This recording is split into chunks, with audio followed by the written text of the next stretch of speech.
Hello, welcome to this week's Climate Dispatch. Johanna Miller, Vermont Natural Resources Council, here with my colleague Dan Fingus, Vermont Conservation Voters, and we're really lucky today to have Representative Dara Torre, who's on the House Energy and Digital Infrastructure Committee from Washington too, representing 5 communities in Washington.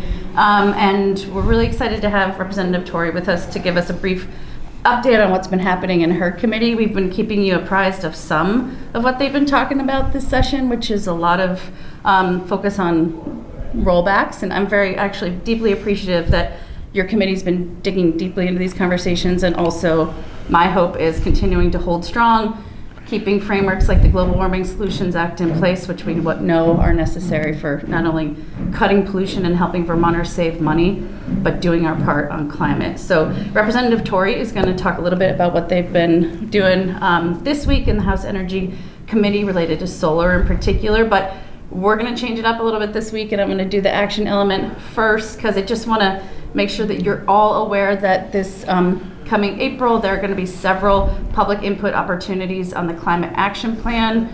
You all know that the Global Warming Solutions Act requires a climate action plan that informs the really important policy making that lawmakers do and the work of the state. So there will be a series of public events in April. We hope you turn out.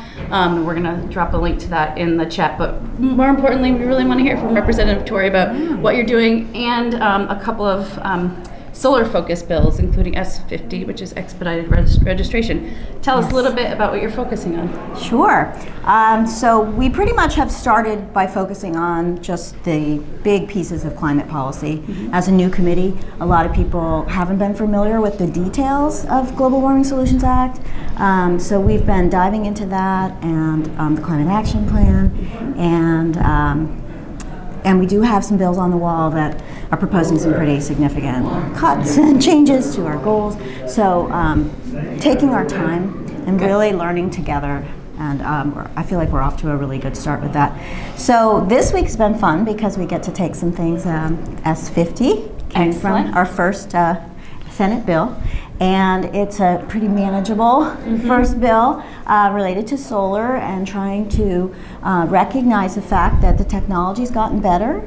And so the 15 kilowatt limit that's on the for smaller ground mounts that a person might have in their yard, the fact that now you can have that same setup but get more production from it requires a change in the law. So we heard from Renewable Energy Vermont, we heard from the Public Utilities Commission, and there was a last-minute amendment in the Senate that is a little problematic in terms of setbacks. So we have some more testimony to take on that, but it's exciting to see that there's stuff going on to help us meet our more ambitious in-state renewable targets that we worked on last year with the Renewable Energy Standard. So S50 would help, people who want to have a little more as they electrify in their homes, get through the process faster, which is important. And then we also heard about the Renewable Energy for Communities program that's been proposed. It came out also of legislation last year that asked for a report. So that was Act 179. So we've gotten the report. We've heard from TJ Poore at the Department of Public Service and Claire McElvaney, who did some great work in that report and have a very robust program in mind for helping lower income Vermonters access the benefits of renewable. And so that's coming along. And we got to hear some great progress on that.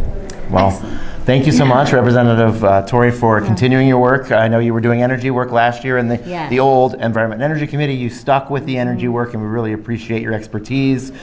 Folks can keep tracking S50, which has a long name about increasing sizes and expedited registration, or as we keep calling it, 25 is the new 15. So 25 is the new 15. Keep watching. Please check out our email and our VNRC website for the opportunities to go to the CAP events in April. There's 2 virtual events and 7 in-person events, something like that. So please keep up on that. We need to hear your voices in that process.